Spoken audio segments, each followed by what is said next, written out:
ಬಸಯ್ಯ ದಂಪತಿಗಳು ಮದುವೆಯಾಗಿ ಈ ವಿಡಿಯೋ ಮಾಡುವಂತ ಉದ್ದೇಶ ಏನಪ್ಪಾ ಅಂತಂದ್ರೆ ಸುಮಾರು ದಿನಗಳಿಂದ ಸಾಮಾಜಿಕ ಜಾಲತಾಣಗಳಲ್ಲಿ ಟ್ರೋಲ್ ಪೇಜ್ಗಳಾಗಿರ್ಬೋದು ಒಂದಿಷ್ಟು ಪರ್ಸನಲ್ ಅಕೌಂಟ್ಸ್ಗಳಲ್ಲಿ ಸಂಜು ಬಸಯ್ಯ ದಂಪತಿಗಳು ಸಿಹಿ ಸುದ್ದಿ ಕೊಟ್ಟ ಅಭಿಮಾನಿಗಳಿಗೆ ಅಂತೇಳಿ ಒಂದಿಷ್ಟು ಟ್ರೋಲರ್ಸ್ಗಳು ಆಮೇಲೆ ಪರ್ಸನಲಿ ಅಕೌಂಟ್ಸ್ಗಳು ನ್ಯೂಸ್ ಚಾನಲ್ ಅಲ್ಲಿ ಹರಡ್ತಾ ಇದೆ.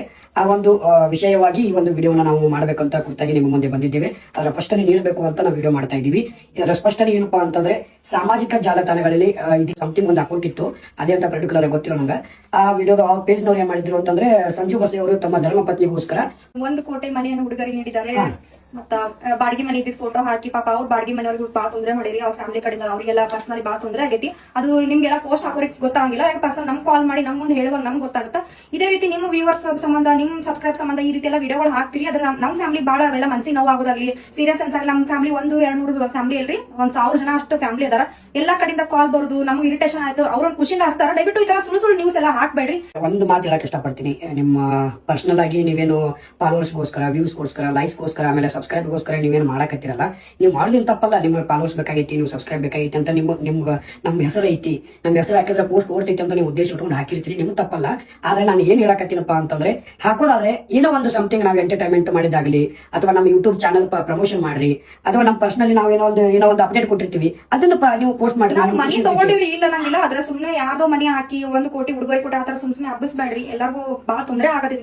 ಇದರಿಂದ ತೊಂದರೆ ಆಗಿ ಸಲುವಾಗಿ ಈ ವಿಡಿಯೋ ಮೂಲಕ ನಿಮ್ಗೆ ಎಲ್ಲರಿಗೂ ಹೇಳ್ಕೊಡತ್ತೀವಿ. ನಮ್ಮ ಅಕೌಂಟ್ ಇಂದ ನಮ್ಮ ಐಡಿ ಇಂದ ನಿಮ್ಗೆ ಅಪ್ಡೇಟ್ ಸಿಕ್ಕಿದ್ರೆ ಅದರಿಂದ ನೀವು ಬೇಕಾದ್ರೆ ಪ್ರಮೋಷನ್ ಮಾಡ್ಕೋರಿ, ಏನಾರ ಮೆಸೇಜ್ಗಳಾಗ್ಲಿ ಏನಾರ ಹಾಕ್ರಿ. ಇಲ್ಲ ಅಷ್ಟು ಡೌಟ್ ಇತ್ತಪ್ಪ ನಮ್ಗೆ ಪರ್ಸನಲ್ ಕಾಲ್ ಮಾಡಿ, ನಮ್ದೇ ಸೋಷಿಯಲ್ ಮೀಡಿಯಾ ನಂಬರ್ ಸಿಗುತ್ತೆ. ಎಲ್ಲ ಹೆಸರು ಕೆಡಿಸ್ಬೇಡ ಅಂತ ಕೇಳ್ಕೊಂತೀವಿ. ಅದರ ಜೊತೆಗೆ ಇದಲ್ಲದೆ ವಿಡಿಯೋ ಮಾಡಿ ಕೂಡ ನಾವು ಇದು ವಿಡಿಯೋ ಅಪ್ಲೋಡ್ ಮಾಡಿದ್ರೆ ಆದ್ಮೇಲೆ ಕೂಡ ಈ ತರದ ಸಂಗತಿಗಳು ಹೆಚ್ಚು ಕಮ್ಮಿ ನಮ್ಮ ಮುಂದಿನ ದಿನಮಾನಗಳಲ್ಲಿ ಮೂಡಿ ಬಂದ್ರೆ, ಕಂಡು ಬಂದ್ರೆ ಕಾನೂನುಬದ್ಧವಾಗಿ ಇದಕ್ಕೇನು ಕ್ರಮ ಕೈಗೊಳ್ಳಬೇಕು ನಾನು ಖಂಡಿತವಾಗ್ಲೂ ಕಾನೂನುಬದ್ಧವಾಗಿ ಯಾವ ಪೇಜ್ ಇಂದ ಬಿಟ್ಟಿರ್ತೀರಿ ಆ ಪೇಜ್ಗಳ ಮೇಲಿಂದಾನೆ ಕಾನೂನಾಗಿ ತಗೋಬೇಕಾಗತ್ತ. ಮತ್ ನೀವೆಲ್ಲ ಸುಮ್ಮನೆ ರಿಕ್ಸಿಗೆ ಬೀಳ್ಬೇಡ್ರಿ. ಈಗ ಆಲ್ರೆಡಿ ನಾವೆಲ್ಲ ಅಪ್ಡೇಟ್ ಕೊಟ್ಟಿವಿ. ಈಗ ಇದಲ್ಲದೆ ಮುಂದಿನ ದಿನಮಾನಗಳಲ್ಲಿ ಅಕಸ್ಮಾತ್ ಆಗಿ ನಾವ್ ಹೇಳಿಯೂ ಕೂಡ ನೀವು ಇದೇ ರೀತಿ ಮುಂದುವರಿಸಿದ್ರೆ ನಾವು ಕಾನೂನುಬದ್ಧವಾಗಿ ಇದಕ್ಕೇನು ಕ್ರಮ ಕೈಗೊಳ್ಳಬೇಕು, ಖಂಡಿತವಾಗಲೂ ಇದಕ್ಕೆ ಕಾನೂನುಬದ್ಧವಾಗಿ ನಾ ಕ್ರಮ ಖಂಡಿತವಾಗ್ಲೂ ಕೈಗೊಳ್ತೀನಿ. ಅದಕ್ಕಿಂತ ಮುಂಚಿತವಾಗಿ ನಿಮಗೊಂದು ಮಾತು ಹೇಳಕ್ ಇಷ್ಟಪಡ್ತೀನಿ.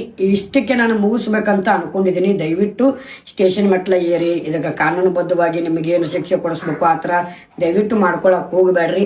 ಯಾಕಪ್ಪ ಅಂದ್ರೆ ನಾ ಸೋಷಿಯಲ್ ಮೀಡಿಯಾದಾಗ ಅಪ್ಡೇಟ್ ಇದೀನಿ ಅಂತಂದ್ರೆ ಪ್ರತಿಯೊಂದೂ ಸರ್ಚ್ ಮಾಡ್ತಾ ಇರ್ತೀನಿ. ದಯವಿಟ್ಟು ನಿಮ್ಮ ಫಾಲೋವರ್ಸು, ನಿಮಗೆ ಲೈಕ್ಸು, ನಿಮಗೆ ವ್ಯೂವರ್ಸ್ ಬೇಕಾಗಿತ್ತು, ಸಬ್ಸ್ಕ್ರೈಬ್ ಬೇಕಾಗಿತ್ತಪ್ಪ ಅಂತಂದ್ರೆ ಅಪಪ್ರಚಾರ ಮಾಡಕ್ ಹೋಗ್ಬೇಡ್ರಿ. ದಯವಿಟ್ಟು ಕೈ ಮುಗಿ ಕೇಳ್ಕೊಳ್ತೀನಿ. ಯಾಕಪ್ಪ ಈ ವಿಡಿಯೋ ಇವತ್ತು ಮುಂಚಿತವಾಗಿ ನಾನು ಒತ್ತಡ ಮಾಡಿ ಮಾಡಕತ್ತೀನಪ್ಪ ಅಂತಂದ್ರೆ ಫ್ಯಾಮಿಲಿ ಒತ್ತಡಕ್ಕೋಸ್ಕರ.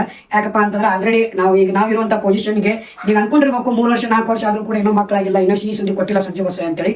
ಬಟ್ ನಮ್ಮ ಇರುವಂತ ಒತ್ತಡಕ್ಕೆ, ನಾವಿರುವಂತ ಪೊಸಿಷನ್ಗೆ ನಾವು ಇನ್ನೂ ಸುಮಾರು ವರ್ಷ ಹೋಗ್ತೀವಿ. ಅದ್ರ ಬಗ್ಗೆ ನೀವು ಚಿಂತೆ ಮಾಡಕ್ ಹೋಗ್ಬೇಡ್ರಿ. ಕಟ್ಕೊಂಡಿನ ಮೇಲೆ ಗಂಡಗೆ ಚಿಂತೆ ಇಲ್ಲ, ಊರು ಸಬರಿ ಮಂದಿಗೆ ಯಾಕ್ರಿ, ನಿಮ್ಗೆ ಯಾಕೆ ಬೇಕ್ರಿ?